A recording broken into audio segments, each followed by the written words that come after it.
नमस्कार, स्वागत है आपका सीएसजेएमयू न्यूज के खास कार्यक्रम सीएसजेएमयू संवाद में। मैं हूं वंशिका पाल। हिंदी पत्रकारिता अपने 200 साल पूरे होने का जश्न मना रही है। 30 मई को होने वाले हिंदी पत्रकारिता दिवस की तैयारियां भी हो रही हैं। देश के हिंदी पत्रकारिता के विद्वान, संपादक और पत्रकार इस गौरव यात्रा का सिंहावलोकन, विहंगावलोकन और आत्मावलोकन कर रहे हैं। इसी कड़ी में छत्रपति शाहू जी महाराज विश्वविद्यालय कानपुर में उदंत मार्तन से एआई युग तक 2 सदियों का महासंवाद विषय पर पिछले दिनों अंतर्राष्ट्रीय संगोष्ठी हुई। इसमें देश भर के वरिष्ठ विचारकों, पत्रकारिता के विद्वानों, संपादकों और पत्रकारों ने अपने मूल्यवान विचारों की अभिव्यक्ति की थी। सीएसजेएमयू न्यूज संवाद के तहत विद्वानों के विचारों की खास सीरीज चला रहा है। आइए विचार गंगा की तीसरी कड़ी में आपको सुनवाते हैं बिहार लोक सेवा आयोग सदस्य और पत्रकारिता और जनसंचार के विद्वान प्रोफेसर अरुण कुमार भगत के विचार।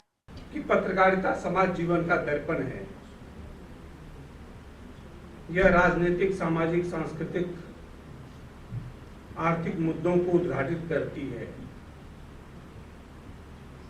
समाज जीवन के सत्य को उद्घाटित करती है पत्रकारिता। यह युग सत्य को पीढ़ी दर पीढ़ी हस्तांतरित करती है। इसलिए आज की पत्रकारिता कल का इतिहास बन जाती है। कहने का तात्पर्य यह कि वर्तमान की पत्रकारिता अतीत का इतिहास लेखन है। अतीत की पत्रकारिता वर्तमान का इतिहास बन जाती है। पत्रकारिता समाज जीवन की धड़कन है, जिससे इसकी जीवंतता और पौनवत्ता का बोध होता है। यही धड़कन समय के सत्य के रूप में जब अक्षरित होता है तो वह पत्रकारिता के नाम से जाना जाता है। पूर्व पाषाण काल से लेकर और अब तक मानव ने जितनी भी उपलब्धियां समर्जित की हैं, उसमें पत्रकारिता का विशेष महत्व है। पत्रकारिता समाज जीवन का नियामक है, रेगुलेटिंग ऑथोरिटी इसको कहते हैं। मूल्य और मानदंड स्थापित करने वाला होता है पत्रकारिता। पत्रकारिता समाज जीवन का नियंता होता है। कार्यपालिका, विधायिका और न्यायपालिका तीनों को सचेत और सावधान करने में पत्रकारिता की महत्वपूर्ण भूमिका होती है।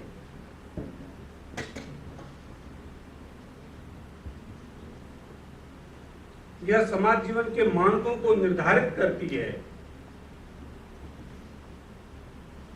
यह समाज जीवन की गतिविधियों पर निगरानी रखती है। इसलिए मैं अक्सर कहता हूं कि समाज में घटने वाली हर घटना के पीछे की प्रकृति, प्रवृत्ति और मनोवृत्ति का रहस्योद्घाटन वास्तव में पत्रकारिता के द्वारा ही होता है।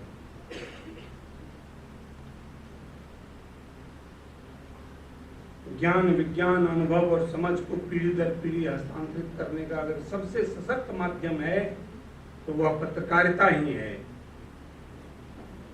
पत्रकारिता को जल्दबाजी में लिखा गया इतिहास भी कहते हैं। किसी समाज को अगर जानना हो तो उस समय की पत्रकारिता को जानना महत्वपूर्ण हो जाता है। पत्रकारिता सभ्यता और संस्कृति का संवाहक है। दर्शन, चिंतन और भावाभिव्यक्ति को पत्रकारिता ने प्रौढ़ किया है। सामाजिक मूल्यों और मर्यादाओं के साथ साथ कानून व्यवस्था को बनाए रखने में भी पत्रकारिता की महत्वपूर्ण भूमिका होती है। समाज जीवन के रुचि का परिष्कार पत्रकारिता के माध्यम से होता है। इसलिए कहा जाए कि पत्रकारिता के बिना समाज की कल्पना नहीं की जा सकती, कोई अतिशयोक्ति नहीं होगी। पत्रकारिता सत्यम शिवम सुंदरम की अभिव्यक्ति का नाम है। सत्यम मतलब सत्य की खोज पत्रकारिता के माध्यम से होता है। शिव अर्थात कल्याणकारी पत्रकारिता होती है। सुंदरम अर्थात सुंदरता को उजागर करना। पत्रकारिता के माध्यम से सकारात्मक पहलू को उजागर किया जाता है।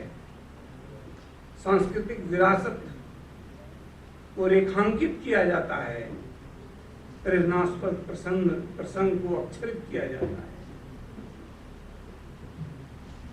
पत्रकारिता सदैव लोकहित और लोक कल्याण की भावना से की जाती है। पत्रकारिता ने सामाजिक चेतना को उदात्त बनाया। पत्रकारिता पीड़ित प्रताड़ित लोगों की आवाज है। जब व्यक्ति सिस्टम के सामने हार जाता है, थक जाता है, परेशान हो जाता है, घुटने टेक देता है, तो उसको अगर कहीं एक जगह आशा की किरण दिखाई देती है, वह पत्रकारिता ही है। पत्रकारिता सेवावर्ती संस्कार का नाम है। पत्रकारिता सेवावर्ती संस्कार का प्राण तत्व है। पत्रकार समाज जीवन का न्यासी होता है, ट्रस्टी होता है। आज मुझे प्रसन्नता हो रही है कि पत्रकारिता के 200 वर्षों का सिंहावलोकन हम सब कर रहे हैं। पत्रकारिता के अगर 200 वर्षों के इतिहास को अगर देखें तो वह 200 वर्षों का इतिहास बड़ा पवित्र और पावन है। भारत के स्वाधीनता संग्राम में भाषाई पत्रकारिता की महत्वपूर्ण भूमिका रही है। 1857 की क्रांति से पूर्व की पत्र पत्रिकाओं को देखें तो यह बात स्पष्ट हो जाती है कि प्रथम स्वाधीनता संग्राम की चिंगारी पत्र पत्रिकाओं ने ही के माध्यम से फूटी थी। लगभग एक दशक पूर्व से ही जो पत्रकारिता हो रही थी 1857 की क्रांति से पहले, उस समय के अखबारों को अगर देखें तो यह स्पष्ट हो जाता है कि स्वाधीनता संग्राम का जो पहला संघर्ष था वो पत्रकारिता के माध्यम से उजागर हुआ है। स्वाधीनता संग्राम की ज्वाला न केवल प्रस्फुटित करने में, उसे अब तो गति देने में भाषाई पत्रकारिता की महत्वपूर्ण भूमिका रही है।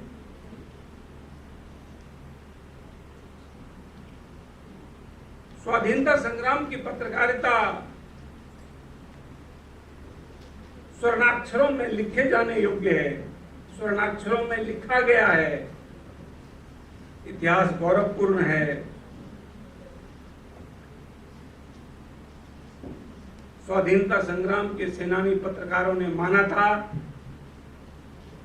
कि पराधीनता सबसे बड़ा पाप है। उसके संबंध में उस समय लॉर्ड कैनिंग गवर्नर जनरल थे। उन्होंने भी माना था, स्वीकार किया था कि भारतीयों द्वारा संचालित भाषाई पत्र पत्रिकाओं के माध्यम से ही प्रचारित विचारों का प्रतिफल है यह आंदोलन। यानी एक अंग्रेज भी यह मान रहा था, जो गवर्नर जनरल था, कि स्वाधीनता संग्राम का पहला संघर्ष पत्र पत्रिकाओं के माध्यम से ही हुआ है।